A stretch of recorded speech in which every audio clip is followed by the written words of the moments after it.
कमजोर गाय और शैतान हाइनाज। एक जंगल में दो दोस्त गायें रहती थी, एक राधा और दूसरी मीरा। राधा और मीरा हमेशा एक साथ रहती थी। वो कभी भी एक दूसरे का साथ नहीं छोड़ती थी। एक दूसरे के साथ रहने की वजह से भी उनकी ताकत दुगनी हो गई थी, इसीलिए कोई भी जानवर उनका शिकार नहीं कर पा रहा था। एक बार उसी जंगल में कुछ हाइनाज आते हैं। उनकी नजर आते ही राधा और मीरा पर पड़ती है। तब एक हाइना कहता है, अरे वाह, इस जंगल में आते ही अच्छा शिकार मिल गया। दोस्तों, वो देखो, दो गाय कितनी हट्टी कट्टी है। इन्हें खाकर तो मजा आएगा। सारे हाइनाज राधा और मीरा को देखकर खुश हो जाते हैं। पर तभी राधा की नजर हाइनाज पर पड़ती है। तब वो मीरा से कहती है,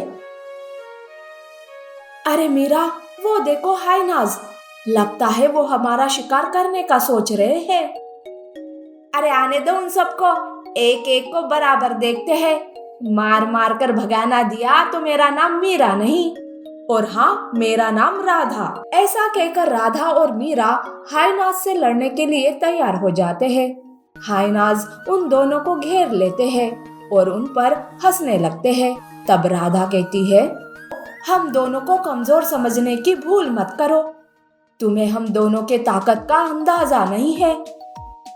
देखो, मैं पहले ही चेतावनी दे रही हूँ, नहीं तो बाद में पछताओगे। देखते हैं कि किस पर पछताने की बारी आती है।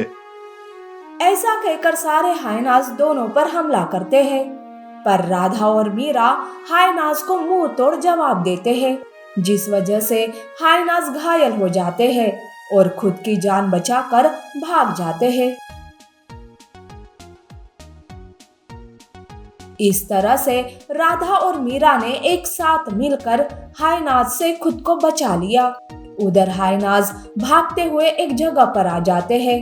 तब एक हाइना कहता है, हाय रे, बहुत पीटा उन दोनों गायों ने। हमने तो उन्हें कमजोर समझा, पर वो तो बड़ी ताकतवर निकली। अरे वो दोनों गाय एक साथ थी, इसलिए उनकी ताकत बढ़ गई। उन्हें कमजोर करना है तो उन्हें एक दूसरे से अलग करना होगा, तभी हम एक एक गाय का शिकार कर पाएंगे। हाँ, ये तो सही कहा तुमने दोस्त।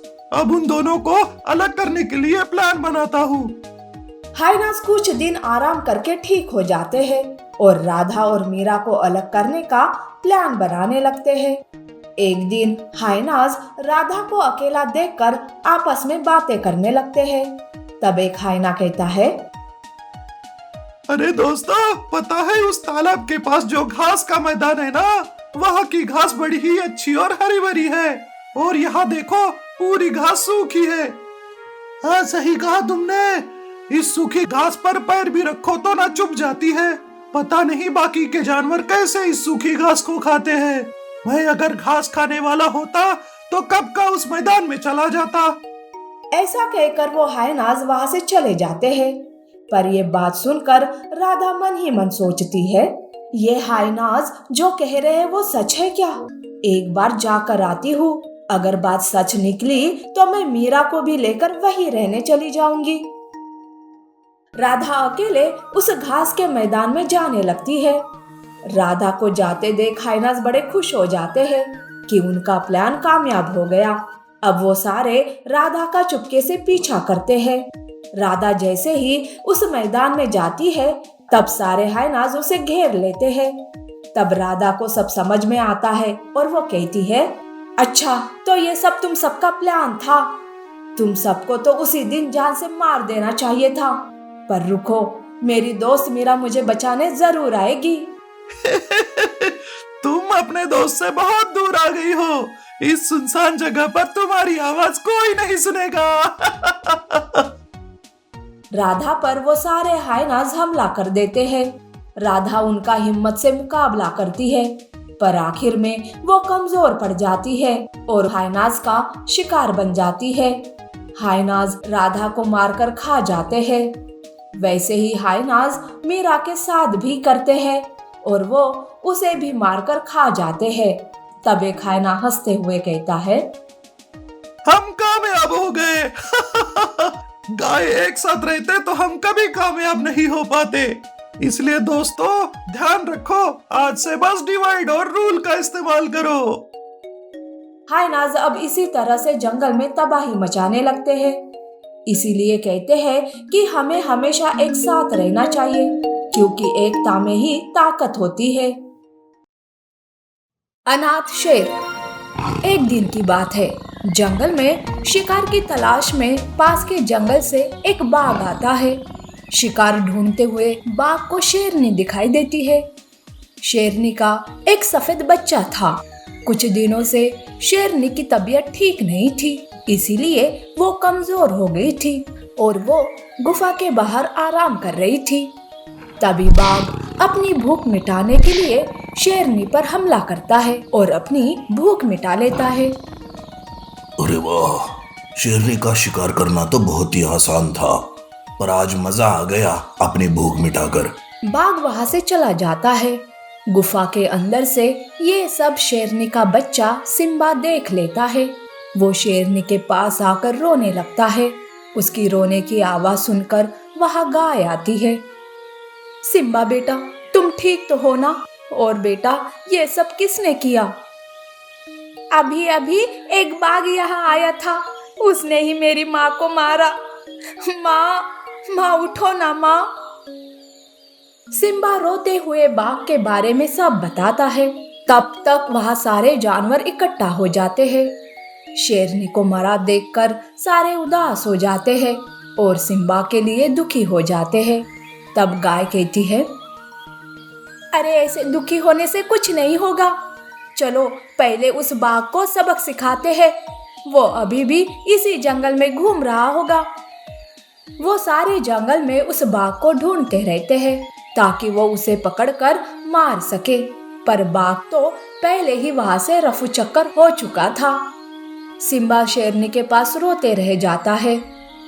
माँ, मैं आपसे वादा करता हूँ कि उस बाघ को मैं छोड़ूंगा नहीं। उसने मेरी माँ को मुझसे छीना है, इसकी सजा तो मैं उसे देकर ही रहूंगा। पर माँ, मैं आपके बगैर तो कुछ नहीं, पिताजी भी नहीं और अब आप भी नहीं।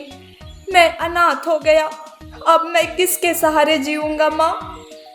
सारे जानवर वहां वापस आ जाते हैं। गाय सिम्बा की बात से बड़ी दुखी हो जाती है। उसकी ममता जाग जाती है और वो सिम्बा से कहती है, सिम्बा ऐसा मत कहो, देखो तुम अनाथ नहीं हो, हम सब है ना। और हाँ, आज से मैं तुम्हारी माँ, मैं तुम्हें पाल पोस कर बड़ा करूंगी। गाय सिम्बा को अपनाकर उसे माँ की ममता देती है। सिम्बा भी गाय के साथ रहकर उसकी ममता में अपना गम भूल जाता है, पर उसका बाघ से बदला लेने का इरादा उसके बड़े होने के साथ और भी मजबूत हो जाता है। ऐसे ही कुछ साल बीत जाते हैं। अब सिम्बा काफी बड़ा हो चुका था। अब मैं उस बाघ से सामना करने के लिए तैयार हूँ। आज मैं मेरी माँ से किया हुआ वादा पूरा करूंगा। सिम्बा बाघ को ढूंढते हुए उसके जंगल आता है। सिम्बा उसे ढूंढते हुए उसकी गुफा तक जाता है। तब वो उसे उसके बच्चे के साथ देख लेता है। बाघ अपने बच्चे को प्यार कर रहा था। ये सब देखकर सिम्बा को उसका बचपन याद आता है। अब तो इस बाघ को मैं मार भी नहीं सकता।